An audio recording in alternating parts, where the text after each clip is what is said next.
सांगणार आहे।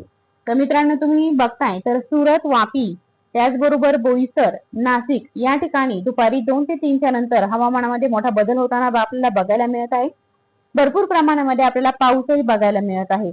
आता वापी झालं, त्याचबरोबर सुरत या मधला जो भाग आहे, तर या भागांमध्ये जर आपण बघितलं तर वलसाड, वापी या ठिकाणी आपल्याला मुसळधार म्हणजे अतिमुसळधार पाऊस बघायला मिळतोय।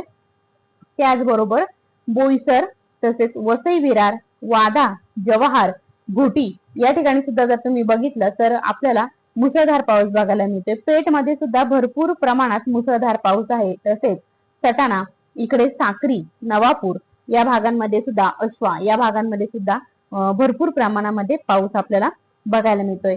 नाशिक मध्ये सुद्धा भरपूर प्रमाणामध्ये पाऊस आहे। तर कुळगाव, बदलापूर, मुंबई, पेण, लोणावळा या ठिकाणी सुद्धा आपल्याला पाऊस हा भरपूर प्रमाणात बघायला मिळतोय। लवसा, महाड, महाबळेश्वर या ठिकाणी सुद्धा पाऊस हा भरपूर प्रमाणात आहे। तर पुणे या ठिकाणी सुद्धा पाऊस हलक्याच्या मध्यम स्वरूपाचा आहे। मंचर मध्ये, शिरूर मध्ये सुद्धा हलक्याच्या मध्यम स्वरूपाचा पाऊस, तरडे ढगाळ वातावरण आपल्याला बघायला मिळतंय। तसेच अहिल्यानगर मध्ये सुद्धा हलक्याच्या मध्यम स्वरूपाचा पाऊस आहे। तर जामखेड, कर्जत, दौंड या ठिकाणी सुद्धा कोरडं वातावरण आहे।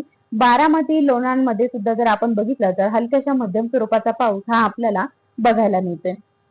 त्याचबरोबर सातारा, इकडे पाटण, तसेच ईश्वरपूर, विटा, सांगली, कोल्हापूर, निपाणी या भागांमध्ये सुद्धा जर आपण बघितलं मित्रांनो, तर या भागांमध्ये सुद्धा आपल्याला हलक्याच्या मध्यम स्वरूपाचा पाऊस हा बघायला मिळालेला आहे किंवा मिळतोय। तसेच विजयपूर, बागलकोट या ठिकाणी सुद्धा पाऊस पूर्णतः थांबलेला आहे। कोरडं वातावरण बघायला मिळतंय 2 ते 3 या दरम्यान। त्याचबरोबर सोलापूर, नळदुर्ग, धाराशिव, लातूर या भागांमध्ये सुद्धा कोरडं वातावरण बघायला मिळत आहे। परळी, कांजी, बीड, जामखेड